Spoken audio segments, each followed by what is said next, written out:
Hello, you are listening to The Wellness Project with Des. I'm your host, Desiree, a mental health therapist and holistic wellness coach. On my podcast, I interview experts in the field of mental health and wellness, as well as those who share their firsthand accounts of their mental health journeys. These interviews will give you many tips, tools, and strategies to improve your mental health, as well as give you hope, support, encouragement, and inspiration on your own personal mental health and wellness journey. Thanks so much for being here. I would greatly appreciate it if you took a moment to leave me a review on iTunes and leave the podcast 5 stars on Spotify. It really helps the podcast to grow, which in turn helps me to keep bringing on amazing guests and spreading mental health and wellness education and support. And make sure you're subscribed so you don't miss an episode. Are you ready to embark on a transformative journey towards holistic well-being, unlocking the full potential of your mind, body, and spirit? If so, I'm thrilled to invite you to my program, the Holistic Wellness Transformation Coaching Program. My one-to-one coaching program is a comprehensive and individualized approach to help you improve your overall well-being. As a holistic wellness coach, I'm here to guide you on a transformative journey to attain balance and harmony in all areas of your life. With personalized coaching sessions, I'll offer guidance and support throughout your wellness journey. Starting with a thorough holistic assessment. We'll dive into your past, habits, thoughts, feelings, behaviors, and patterns that may be holding you back and no longer serving you. This assessment forms the foundation for your customized wellness plan. Together, we'll explore the 8 foundational elements of wellness to ensure you feel balanced and aligned with your goals and your values. This program goes beyond the surface, providing you with mental and emotional support. I will help you to manage stress, anxiety, and other challenges such as perfectionism and people-pleasing, offering techniques and strategies to enhance your resilience and your skills. The benefits of this program cannot be overstated. I'll be there every step of the way to support you in achieving balance and harmony in your life, manage stress, and improve your emotional well-being. Nurture healthy connections, create lasting, healthy habits, achieve your goals, and gain confidence in your ability to transform your life. Join me on this journey to holistic wellness. You could go to my website to check out my various packages, and you could go to my Calendly link found in the show notes to schedule a free 30-minute consultation call where we will go over the 8 core areas of wellness, as well as your goals and your dream life. Reach out and let's get started on your wellness journey so you can finally live the life you want.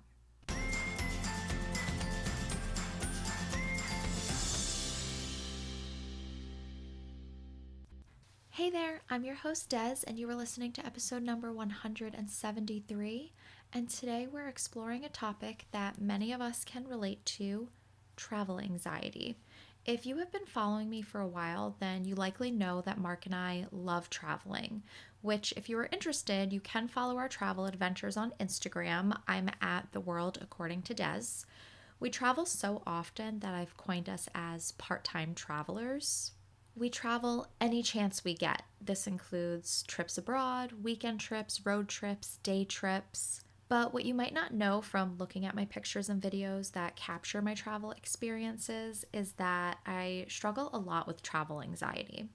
I know it may be kind of shocking with how much I travel, but I'm absolutely terrified of flying, and I get a lot of driving anxiety as well.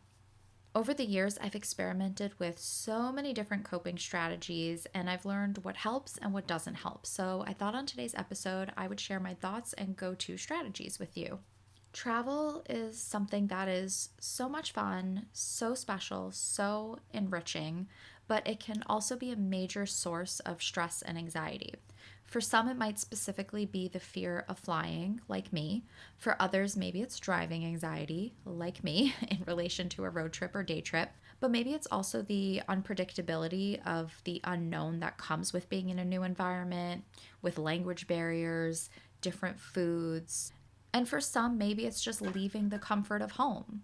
Because as fun and exciting as traveling can be, it is stepping out of your comfort zone, which can be really hard, uncomfortable, and anxiety producing.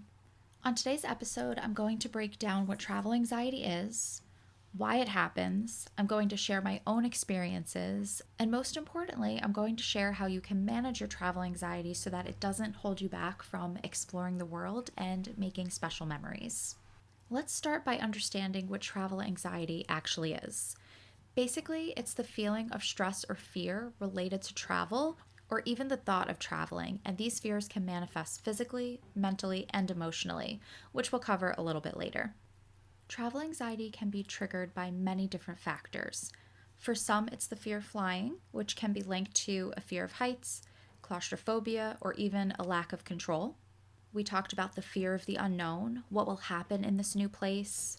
Will I be safe? What if something goes wrong? What if I get lost? For some, it's missing home and getting homesick, or missing friends and loved ones.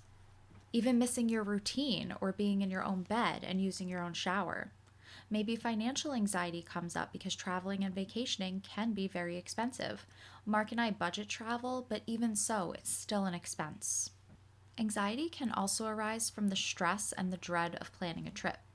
The pressure of planning and logistics of a trip, the thought of booking flights, packing, making sure you don't forget anything, navigating through the airports, navigating a different area that you're not familiar with. It can be really overwhelming. Before we get into how to manage or ease travel anxiety, let's go over some common symptoms when it comes to travel anxiety. These symptoms, again, can manifest physically, mentally, or emotionally. Nightmares. In 2014, I was taking my first major trip abroad. I was flying to China, which is like a 20-something hour flight.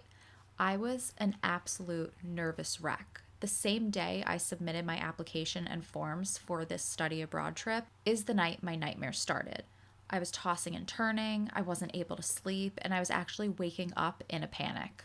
Shortness of breath, panic attacks, sweating or trembling, increased heart rate, nausea or stomach issues, muscle tension, tightness in chest, dizziness, racing thoughts, intrusive thoughts or thinking of worst case scenarios, persistent worrying, obsessive planning, difficulty concentrating, and crying.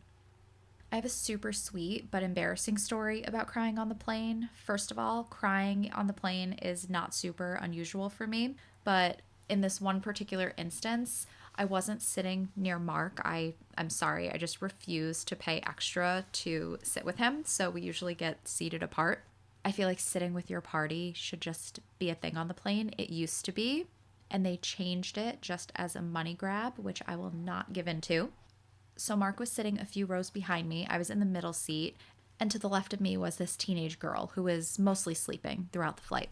We hit such bad turbulence, I immediately started panicking. The whole plane was just thrashing around. I was having a heart attack. The teenage girl jumped up because she was knocked out cold and she woke up to this crazy turbulence. She looked around with her eyes wide, and my giant wide eyes met hers. She saw that I was panicking and she immediately grabbed my hand. And she was saying, it's okay, it's just turbulence, you're fine, like comforting me. She was squeezing my hand, she was rubbing my hand. It was the sweetest thing ever. And I was hysterically crying. And I kept looking back at Mark, I was panicking, I was having a panic attack. The turbulence finally subsided, and I was apologizing to her profusely. I was like, I'm so sorry. I'm scared of flying. I'm really sorry. This is like so embarrassing. And she goes, oh, no, it's okay. I thought we were goners. I thought we were going down. So the turbulence was really, really bad, but it was the sweetest thing. She woke up, saw me panicking, and immediately started comforting me. I mean, she was holding my hand, she was squeezing my hand, she was rubbing my arm. She was just the sweetest thing. I felt so grateful for her in that moment because even though I didn't know her, it was so comforting. I mean, I was squeezing her hand so tight. It was just so nice that she was supportive to me in those moments. And I probably should just pay extra to sit with Mark because that is comforting to me to sit next to him, but just out of principle, I refuse. Okay, now that we understand what travel anxiety is and some of the common symptoms of travel anxiety, let's talk about some practical strategies to manage it. Plan ahead. One of the best ways to reduce anxiety is to be as prepared as possible. Research your destination, plan your itinerary, download Google Maps of the area you're going to be exploring. Get a translation book or app. Get a SIM card or international data plan. Make a checklist of all the things you need to pack or bring with you. The more you know about what to expect, the less you'll worry. I always plan everything out, which definitely helps me. Mindfulness and relaxation techniques. This is one of my go-tos when I'm flying. Deep breathing exercises, meditation, and grounding techniques can be incredibly helpful in managing your anxiety. I always make sure to have a bunch of meditations downloaded onto my phone. I've shared this before, but I really love the Tracks to Relax podcast. When the turbulence hits, I turn one of those babies on and I practice my deep breathing. Comfort items. This one is a big one for me. Bring along items that make you feel comfortable and safe. Maybe a book, maybe a stuffed animal. Dress comfortably, bring an eye mask, a pillow, a blanket. Not only is this physically comfortable, but emotionally too. I actually have particular travel outfits, whether it's a road trip or a flight. I always wear the same sweatpants, baggy t-shirt, and hoodie, and I always pack my compactable blanket. Break down your journey.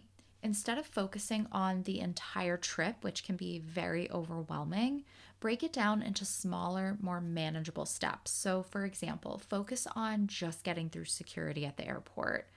Then focus on just finding your gate.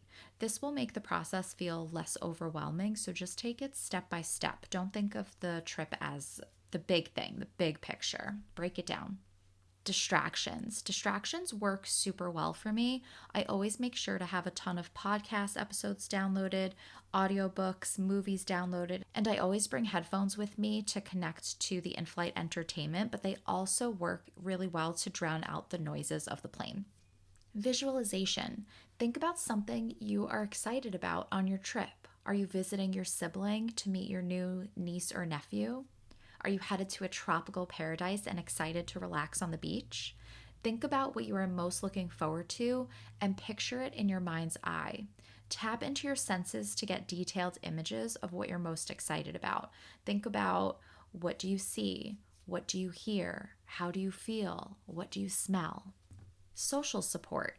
If you're traveling with someone you love and trust, let them know about your anxiety. Sometimes just talking about your fears can lessen its impact. It could ease the anxiety. If you're traveling alone, give a loved one a call or a text before and during your travels. Limiting alcohol and caffeine. While it might be tempting to have a drink to calm your nerves, alcohol and caffeine can actually increase anxiety. So stick to something calming like an herbal tea, something like chamomile.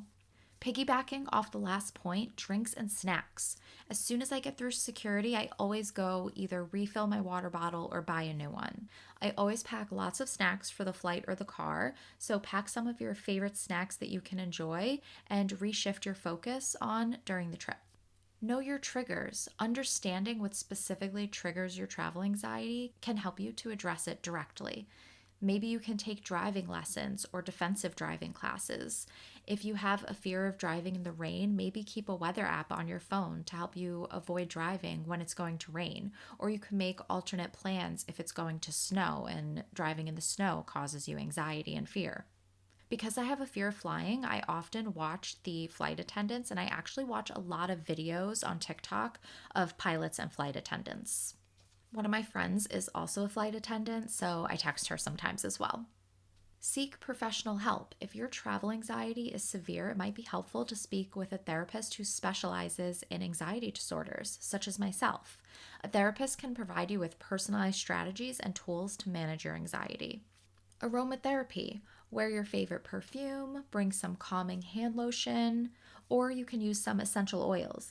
I have an aromatherapy bracelet that I love to wear. I put on some calming scents like lavender and I can sniff it throughout the whole flight to help me stay calm.